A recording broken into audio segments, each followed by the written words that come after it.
Don't waste your life. The morning light slipped quietly through the blinds, touching the walls like it was unsure whether it was welcome. Ethan lay on his back, staring at the ceiling fan as it turned slowly, making the same soft clicking sound it had made for years. The room smelled faintly of old books and yesterday's coffee. Everything felt familiar.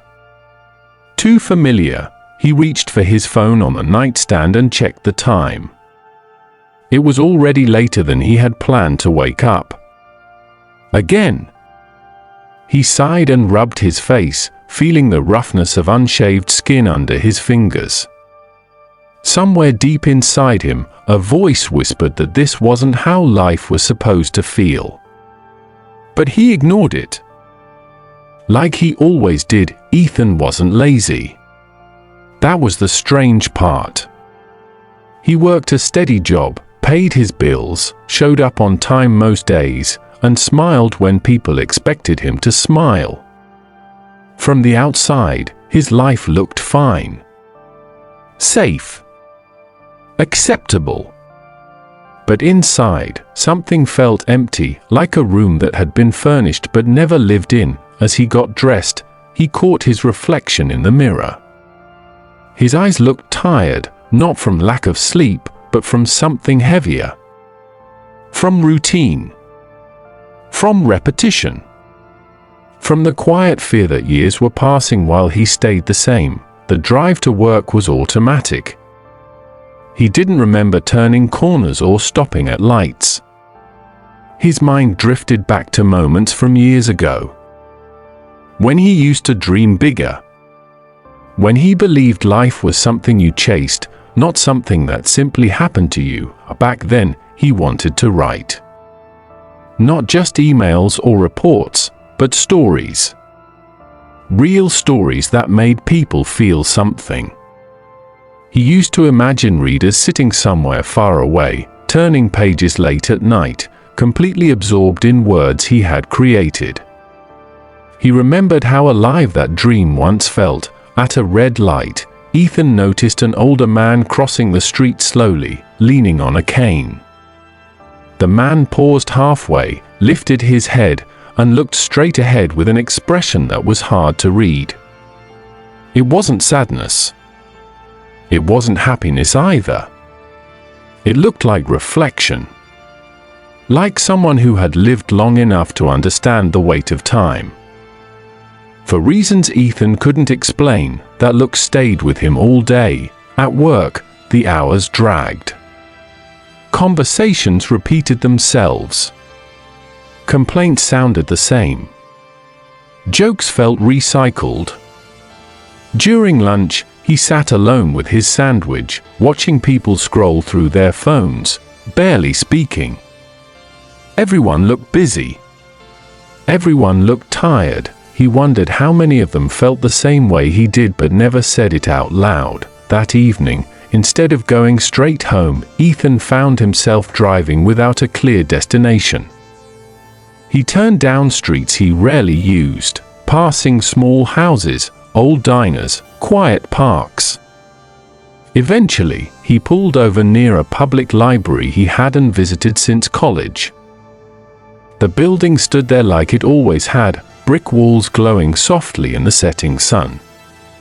Something about it felt like an invitation. Inside, the air smelled of paper and dust and time. It was quiet in a way that felt comforting, not empty.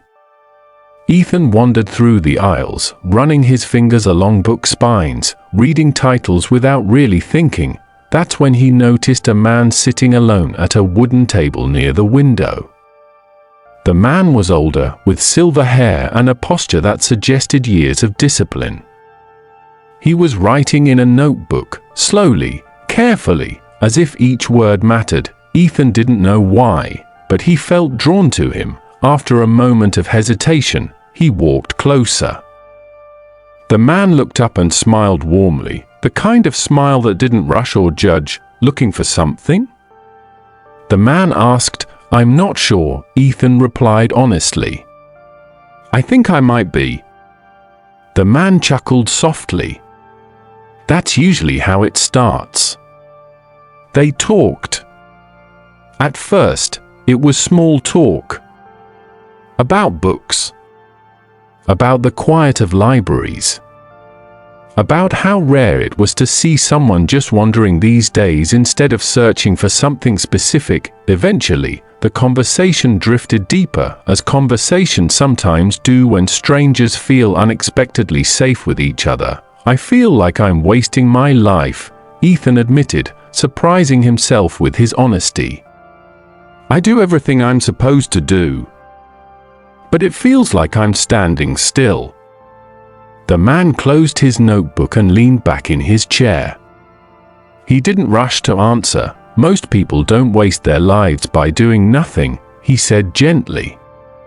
They waste them by doing things that don't matter to them. That sentence landed hard. The man continued, his voice calm but firm. They wait for the right moment, the right time, the right permission. And one day they wake up and realize the waiting took their whole life. Ethan swallowed. How do you know that? The man smiled again, this time with something heavier behind it. Because I waited. Longer than I should have. They sat in silence for a while, the weight of those words settling between them. What changed? Ethan asked. I realized that motivation doesn't come before action, the man said. It comes after. You don't wait to feel ready. You move, and readiness follows. Ethan nodded slowly, feeling something shift inside him. That night, lying in bed, he couldn't sleep. His mind replayed the conversation again and again. The quiet fear he'd been ignoring for years finally had words. Don't waste your life. The next morning, something felt different. Not dramatic. Not magical. Just different enough to notice. Ethan woke up earlier. Not because he had to, but because he wanted to. He made coffee and sat at the kitchen table with his laptop closed in front of him. For a long moment, he just stared at it, feeling doubt creep in. Who am I to try now? What if it's too late? Then he remembered the man's words, you move, and readiness follows. He opened the laptop and began to write. The words came slowly at first, awkward and uncertain. But he kept going. He wrote about fear. About time. About the quiet regret of almost trying. Hours passed without him noticing. He didn't quit his job that day. He didn't suddenly become fearless. But something important had changed. He had started. Days turned into weeks. Weeks turned into months. Ethan wrote before work, after work, sometimes late into the night. Some days the words flowed. Other days they fought him. But he showed up anyway. And slowly, life began to feel fuller. Richer. Not easier, but more honest. He paid attention more. He listened better. He noticed sunsets. He laughed louder. He stopped waiting for permission to care about his own life. One evening, while walking home, he passed a group of teenagers sitting on a stoop, talking about their dreams with wild confidence. He smiled, not with envy, but with understanding. He knew now that dreams don't disappear with age. They disappear with neglect. Years later, Ethan returned to that same library. He searched for the man with the notebook but never saw him again. Maybe he had moved on. Maybe he had served his purpose. Maybe he had been exactly where he needed to be. At exactly the right time, Ethan placed a copy of his first published book on the table near the window and sat down, opening his own notebook. The light came through the blinds just like before, unsure of whether it was welcome. This time, it was, because life, Ethan had learned, isn't wasted in one big decision. It's wasted in small moments of fear, repeated every day.